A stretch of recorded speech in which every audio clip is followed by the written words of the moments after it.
Engineering படிக்கணுமா? ஒரே choice Emmanuel அரசர் குரூப் ஆஃப் இன்ஸ்டிடியூஷன், மார்த்தாண்டம். முன்னாள் அமைச்சர் ஏவா வேலுவுக்கு எதிராக பிறப்பிக்கப்பட்டிருந்த லுக் அவுட் நோட்டீஸுக்கு நீதிமன்றம் தடை விதிச்சிருந்தது. இந்த தடையை எதிர்த்து தற்பொழுது அரசு தரப்புல மேல்முறையீடு செய்யப்பட்டிருக்கிறதா ஒரு முக்கிய செய்தியை நம்ம பார்க்கிறோம். அவருக்கு லுக் அவுட் நோட்டீஸ் கொடுக்கப்பட்டிருந்த நிலையில் அந்த லுக் அவுட் நோட்டீஸை எதிர்த்து வழக்கு தொடரப்பட்டிருந்தது. இந்த வழக்கை விசாரித்த நீதிமன்றம் அந்த லுக் அவுட் நோட்டீஸுக்கு தடை விதிச்சிருந்தாங்க. இப்போ இந்த தடையை எதிர்த்து அரசு மேல்முறையீடு செஞ்சிருக்கு.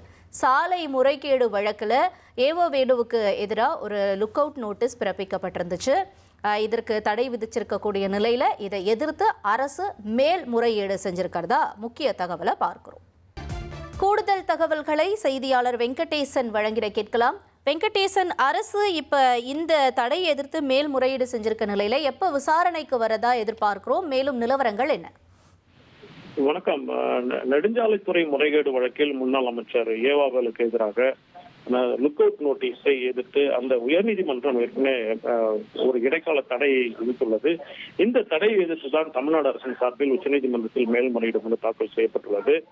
இந்த வழக்கின் பின்னணியை பார்த்தோம் என்றால், நெடுஞ்சாலைத்துறை முறைகேடு வழக்கில் தனக்கு விதித்த அந்த லுக் அவுட் நோட்டீஸை எதிர்த்து ஏவாவேலு தாக்கல் செய்த மனுவை விசாரித்த சென்னை உயர்நீதிமன்றம் ஜூன் 15ஆம் தேதிக்குள் அந்த ஜூன் 15ஆம் தேதி லஞ்ச ஒழிப்புத்துறை போலீஸ் விசாரணைக்கு ஆஜராக வேண்டும் என்ற நிபந்தனையுடன் இந்த முறைகேடு வழக்கு தொடர்பாக ஜூலை 27 வரை கடும் நடவடிக்கைகள் எடுக்கக்கூடாது என்றும், முறைகேடு வழக்கில் இறுதி அறிக்கை தாக்கல் செய்யக்கூடாது என்றும் வழக்கை ரத்து செய்ய கோரி அவர் தாக்கல் செய்த மனுவுக்கு ஜூலை 27ஆம் தேதி பதிலளிக்க உத்தரவிட்டிருந்த நிலையில்தான் இந்த உத்தரவை எதிர்த்து தமிழ்நாடு அரசின் சார்பில் உச்சநீதிமன்றத்தில் மேல்முறையீடு மனு தாக்கல் செய்யப்பட்டுள்ளது.